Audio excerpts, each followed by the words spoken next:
नमस्ते, कैसे हैं आप? आशा करती हूँ सभी लोग ठीक होंगे, स्वस्थ होंगे और खुशहाल होंगे। मैं हूँ निर्मला और आपका स्वागत है मेरे चैनल निर्मला कठायत में।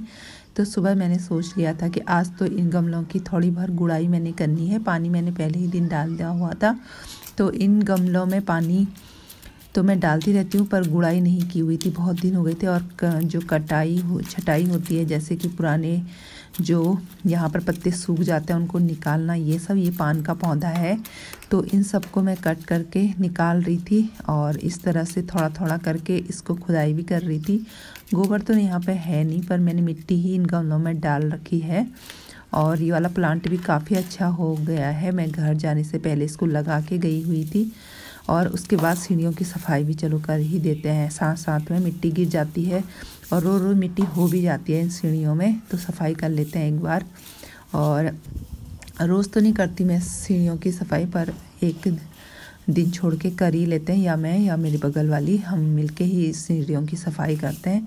तो कोई भी कर लेता है, ऐसा कुछ नहीं है कि मुझे ही करना है और ऐसा भी नहीं है कि उसे ही करना है। जब जिसको मन होता है तब हम कर लेते हैं, नीचे से ऊपर से नीचे तक पूरी सफाई झाड़ू लगा के।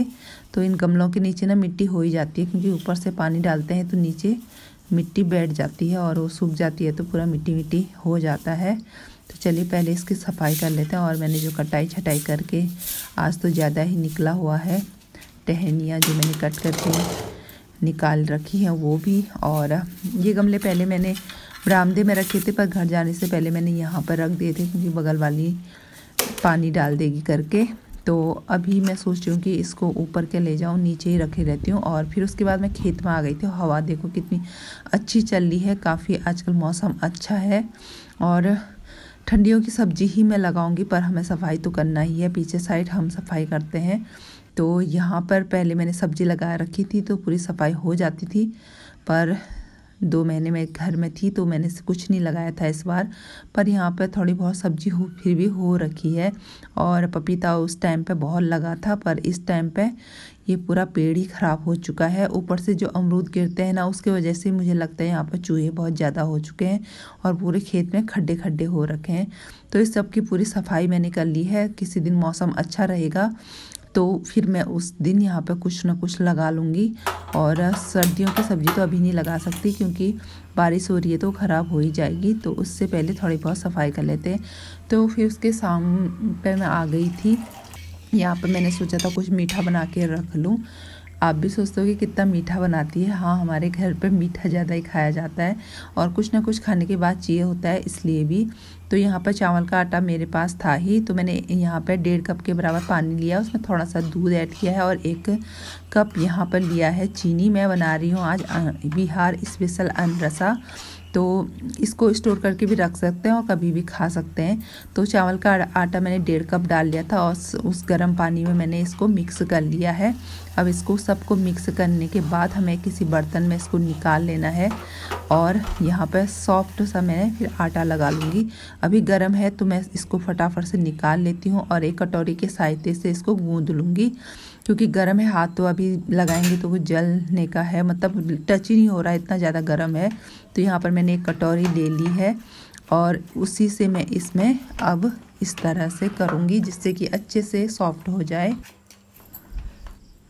और हाँ, ये बताना तो मैं भूल ही गई थी, ये चावल का आटा है। तो हल्का सा मैंने यहाँ पे 1 चम्मच के करीब घी भी डाल दिया, क्योंकि देखिए बर्तन पे चिपक रहा था, तो बर्तन पर ना चिपके इसलिए मैंने इसमें अब घी डाल दिया है, तो ये बिल्कुल नहीं चिपकेगा नीचे। और अब इस तरह से की छोटी छोटी लोइयाँ बना लेनी है। और यहाँ पर अब मैं लूँगी सफ़ेद तिल, और आप चाहें तो इन तिलों को पहले भी भून सकते हैं, पर मैं सोच रही हूँ अभी हम तेल में इसको फ्राई करेंगे तो उस समय तो मतलब अच्छे से भुनी जाएंगे, इसलिए पहले से ही क्यों भुनना। तो यहाँ पर मैंने थोड़े से तिल बिखेर दिए हैं। अब इसमें हम जो लोई बना के रखे हैं ना, उसको इस तरह से टच कर लेंगे, इस तरह से गोल गोल करके, जिससे कि अच्छे से ये चिपक जाए। और छोटी छोटी लोइयाँ यहाँ पर हम काट लेंगे। तो यहाँ पर मैं चाकू की सहायता से ही काट रही थी और चिपक रहा था, तो मुझे पहले से ही चाकू में थोड़ा सा घी लगा लेना चाहिए था, जिससे कि ये चिपके ना। तो फिर उसके बाद लोइयों को हाथों से दबा देना है और फिर उसमें और तिल भी आप लगा सकते हैं। तो यहाँ पे मैं आज अनरसा बना रही हूँ। अनरसा काफ़ी अच्छे होते हैं, अंदर से सॉफ्ट और बाहर से एकदम एकदम करारे बन के तैयार होते हैं। तो आप भी इस तरह के से बना के रख सकते हैं और ये मिठाई काफ़ी अच्छी भी लगती है। एक मिठाई सोच लीजिए इसको भी। तो यहाँ पर मैंने अनरसा बनाने की आज मैं तो तैयारी कर रही हूँ। उसमें मैं तिल लगा रही हूँ और तिल का स्वाद एक अलग से ही आता है। तो इस तरह से दबा दबा के लगाएंगे और पतले पतले करेंगे तो उतने ही क्रंची भी बनेंगे। और हमें इस तरह से यहाँ पे 5 से 6 या 7 से 8 बना के रख लेने हैं। तो मैं वही कर रही थी कि थोड़े से बना के रख रही हूँ। और साथ में ही मैंने यहाँ पर कढ़ाई भी रख ली है तेल गरम होने के लिए। तो तेल भी गरम होता रहेगा और साथ में मैं बना के रख भी लूँगी। तो सारे इस तरह बना के रख लेती हूँ। और यहाँ पर तेल भी अच्छे से गरम हो चुका है और मैंने उसके बाद यहाँ पर आंच धीमी कर ली है। तेल को अच्छे से गरम कर लीजिएगा, उसके बाद आंच धीमी कर लीजिएगा, तभी ये अच्छे से अंदर तक पकेंगे और एकदम क्रंची बनेंगे। तो यहाँ पर तेल में मैंने डाल लिए हैं 7 से 8 मैंने करीब एक बार में डाल दिए थे। और तेल अगर ज़्यादा डाला है तो आप इससे ज़्यादा भी यहाँ पर डाल सकते हैं। और यहाँ पे अब थोड़ा सा मैं चलाऊँगी और नीचे चिपक न जाए इसलिए मैं यहाँ पर कलछी लगा रही हूँ, क्योंकि नीचे से ना जलने का डर भी रहता है और कलर भी अलग आ जाता है। तो हल्का सा इस तरह उठा लेने से क्या होता है कि नीचे जलते नहीं है। और अब थोड़े से ये हल्के से कलर आना शुरू हो चुका है। तो मैंने यहाँ पर इसको पलट भी लिया है और हम बनाते भी रहेंगे साथ में और इसको फ्राई करते भी रहेंगे और हमारे अनरसा बन के तैयार होंगे। और यहाँ पे आप इसको स्टोर करके रख लो, आप चाय के साथ इसको सर्व कर सकते हो और जब भी कोई आता है तो आप मेहमानों को भी दे सकते हो। अच्छी मिठाई है ये, काफ़ी दिनों तक चल जाती है।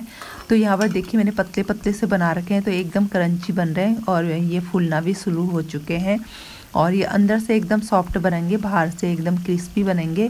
तो आंच धीमी करके रखिएगा और इस तरह से इनको चलाते रहिएगा एक एक करके, जिससे कि अच्छे से सीख जाएं, हर तरह से अच्छे से पक जाएं।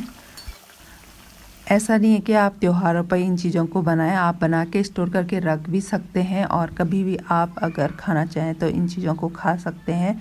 तो मैं भी बना के रख रही थी और बगल से मेरी कटोरी भी आई हुई थी तो उनमें भी मुझे थोड़ा सा लौटाना था। तो मैंने सोचा कि ये बना लेती हूँ और उनकी कटोरी भी लौटा लूँगी। तो यहाँ पर देखिए कितना अच्छा कलर आ गया, इनका कलर ही देख के मन मोह लेता है कि चलो काफ़ी अच्छे बने हैं। और ये बीच में से ना एकदम बिस्किट की तरह भी लगते हैं, क्योंकि ये हल्का सा टूटना शुरू हो जाते हैं। तो यहाँ पर मैंने थोड़े थोड़े जो हो चुके हैं उनको निकालना भी शुरू कर लिया है। तो ये देखिए आप कलर खुद ही देखिए एकदम कितना अच्छा आ रखा है और तिल लगने की वजह से काफ़ी अच्छे भी लग रहे हैं। तो यहाँ पर निकाल लेते हैं और मैं थोड़ा थोड़ा करके ही निकाल ली हूँ। और मैंने यहाँ पर छलनी इसलिए रखा है जिससे कि सारा तेल नीचे चला जाए और छलनी में और इनमें बिल्कुल भी तेल ना बचे, इसलिए मैंने ये एक छलनी यहाँ पर लगा के रखी हुई है। तो अब ये बन चुके हैं। अब ये दूसरे हिस्से के जो है ये अब मैं फ्राई करती हूँ।